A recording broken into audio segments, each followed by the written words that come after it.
3 stsenaariumi Venemaale. Praeguses olukorras on Venemaal vaid 3 peamist stsenaariumi. Need on pehme, karm ja katastroofiline stsenaarium.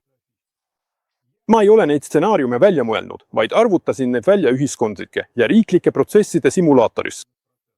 Sest ühiskond on süsteem, riik on süsteem. Need toimivad reeglite ja seaduspärasuste järgi, mis on samakindlad ja vankumatud nagu füüsikaseadused.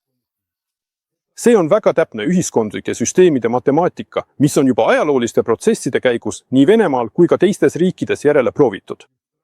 Ehk siis see, mis toimus toona, hakkab toimuma ka nüüd.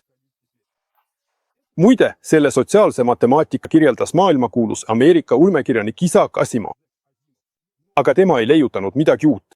Ta võttis olemasoleva teaduse, selle sotsiaalse matemaatika ja kirjutas selle põhjal ulmeromaanide tsükli, mis on tuntud kui Asutaja või Akadeemia.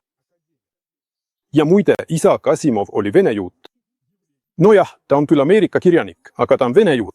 Ta sündis Venemaa Smolenski oblastis.